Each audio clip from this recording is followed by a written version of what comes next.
Okay, this morning I'm with Ryan Searle, who's a smallhold sheep farmer near Upton Cheney, near Bath. And I'm just going to discuss a few questions with him and see how he gets on keeping his sheep.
Okay, Ryan, how long have you been keeping sheep?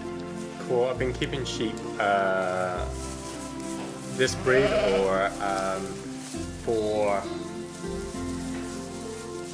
5 years, the Hampshire Down breed and the Swaledale breed, which is the ones with horns behind me. They are a new addition this year. So, and the Swaledales have come down from the Lake District. So, and they were tucked with a blue-faced Leicester, which is what creates the North Country Mule. So as you can see, these lambs have no horns, unlike their mums, which do have horns. And then in the background, the ones with black faces are pedigree Hampshire Downs, and so they are normally a lowland breed. So I've been having them 5 years. So, do you show them at all? Yeah, I show the Hampshire Downs, and in Berkeley show in 2016 I got second and a third for the Hampshire Downs. So yeah, so I do show them, yeah. And what would you say to people who are entry-level sheep holders, smallholders people, somebody who wants to get started in sheep farming but maybe not on a grand scale? What would be your advice to them? Definitely go to like a smallholder club with the vets. A lot of the vets do a smallholder club, and you can learn lots of different things like hoof trimming, lambing courses, things like that on these courses with the vets. Or go and see your friendly farmer and just do a bit of lambing for a couple of seasons and actually get to handle the sheep. Most busiest times of the year is lambing and shearing, and sometimes scanning as well when you're identifying the lambs.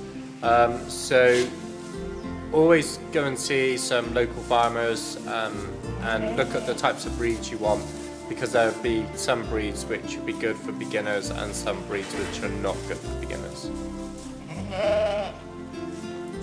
Okay, and since you've been, do you class yourself as a smallholder or a farmer as such?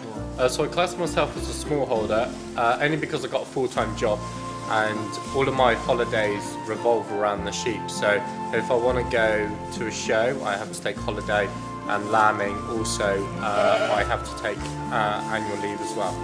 So. Okay, what's your biggest problem you've come up against since keeping sheep? The biggest problem is most probably, it's a problem, is just managing the right nutrition for sheep, because I've got a hill breed, which is your Swaledale, and then I've also got a lowland breed, the Hampshire Down. So it's just trying to get the balance of nutrition right. So I've done a couple of courses on nutrition, and that's obviously helped. So that's my biggest problem, is getting the nutrition right. And what's your plans for the future? Plans for the future is to carry on breeding the Hampshire Downs and get more Hampshire Downs. The Swaledales are a nice breed, but I don't think I will continue breeding them. And I believe you're going on to vet college soon? Yep, I'm going to go vet school, so in September I go to do my gateway course into veterinary medicine. So, and then I can then choose what course I can then go on to, whether it's Bristol, Surrey, Liverpool or Nottingham. So, Excellent. Thank you, Brian. you're welcome. So I see this ewe has already got her lambs with her, Brian. What are you doing to this one? So this ewe landed about 6:30 yesterday morning, and she has some retained afterbirth left inside the womb, so it can cause infection. So I'm going to give her an injection of antibiotic and then also a painkiller. Only reason being is that she's been pawing at the ground quite a bit throughout the night last night into early hours of the morning. So I think she's actually got a swollen vagina from the vaginal tearing. So I'm going to give her a painkiller as well, just so it relieves that pain of her trying to feel like she needs to push all the time. If she carries on pushing, then she's going to do a prolapse, and they're not a very nice thing.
Okay, when you're ready.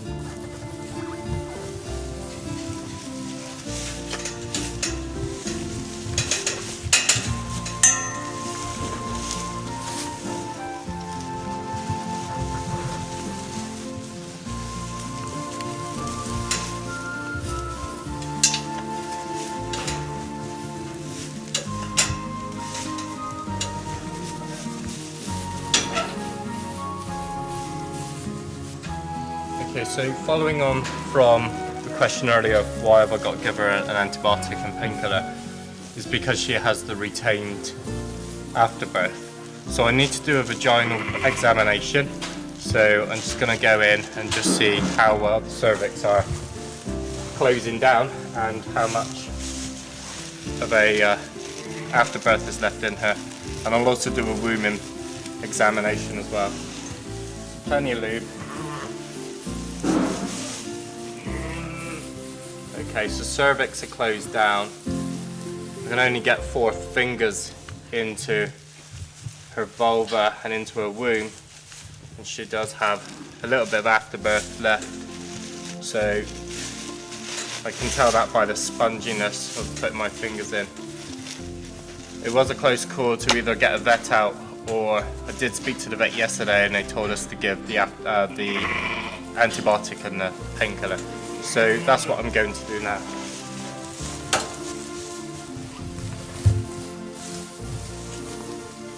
So here we go, we've got the antibiotic.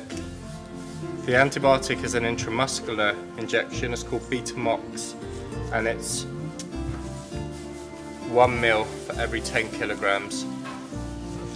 So that's just going to go into her rump here.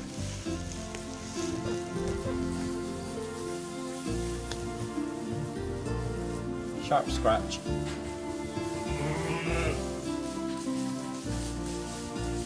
Good girl. So we'll repeat that if the afterbirth hasn't come out within another 2 days. And where she has been also pushing and trying to deliver something, I'm also going to give her a bit of Metacan. Metacan is what is used in cats and dogs as well, but it's at a higher strength. So, and this just goes under the skin. Okay.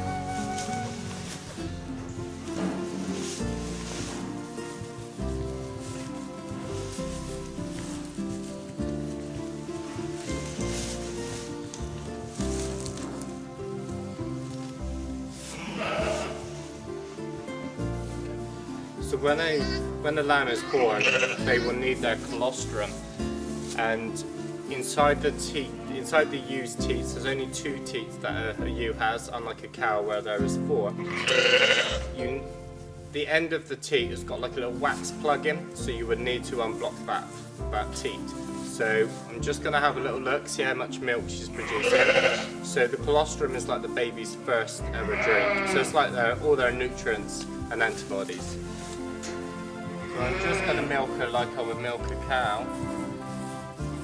And as you can see, the consistency is the same as what you would get on your breakfast cereal.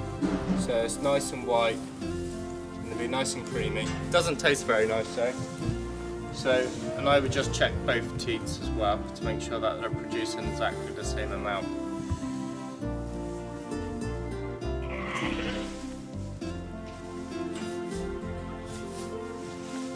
And there you go, that's the other teat side, so as you can see it's nice and white.